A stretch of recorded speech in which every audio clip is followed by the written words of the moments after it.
I don't mean no disrespect, but Klay Thompson, it's time to go. It's time to leave. 0 points in 32 minutes. 0 points in 4 quarters. The amount of breaking from Klay Thompson today was so bad. Bro had more bricks than Pablo Escobar. We could have waited for the return of Christ, and Klay Thompson still wouldn't have even got 1 free today. This has to be one of the most worst performances I've seen from Klay Thompson. It's time to go, my broski. The whole season's been about, does Klay Thompson deserve to start, lad?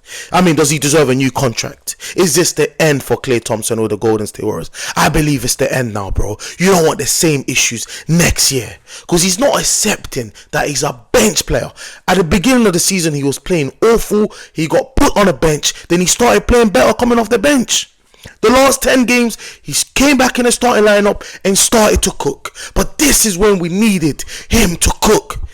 Where was the splash, brother? Where was he? What happened? Bro was breaking it.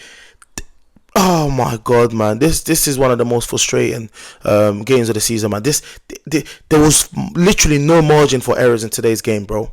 No margin for errors, blood. And Klay Thompson, out of the 3 old guys, was the only one that had a lot to prove. Draymond has done some dumb things to get suspended, but you can still see his importance for the Warriors, bro. Steph Curry, we don't need to talk about Steph Curry. Steph Curry still has another 3 years, of cooking. But Klay, the inconsistency is mad. You're one of the greatest shooters of all time, and today you put in one of the worst shooting performances of all time.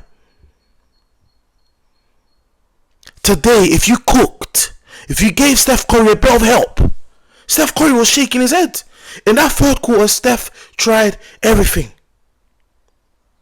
He tried everything. He had no help. No help. And Steve Kerr, what's your problem with this, with Moody, Brad?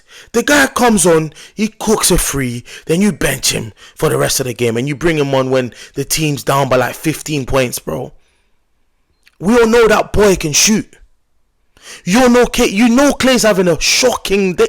He's having a bad day at the office, man. And this season, you did the right thing. When he was having these awful performances, you took him out of the starting lineup. There was points where in the last 5 minutes of games, you kept him on the bench. But in this important game of the season, you decide to keep Klay on until the game is done. Embarrassing performance. And congratulations to the Kings, man. Obviously, yeah, it is what it is, man. Warriors next season. I mean, look, the only way Klay stays, he has to accept to be on a bench. This will be a reality check. He was that bad. He would have to accept. You're 35 years old, going on 36 or something like that, man. You've had some serious injuries, bro. You've done so well. You contributed so much to this franchise. We all know that you're the splash brother. You're the guy you're a top 5 greatest shooter of all time. You've got all these accomplishments, but your body cannot take this type of basketball anymore, man. You're no longer a regular starter for a team that still wants to compete for championships. You'll be a great player to come off the bench, because we all know on any given day you can get hot and drop a 30 in 2 quarters. We all know that. But you can't rely on if Klay gets hot. That's done. Those times are done, because you're old now. It's for the young G's to help Steph Curry. It's for Steve Kerr to get the best team possible that can still get the best out of Steph Curry. Because we all know Steph still has the ability to literally win you games by himself. But today he needed a lot of help, bro. Because the Kings were just hitting those threes like there was no tomorrow, blood. But Klay had so many open shots, couldn't even get any.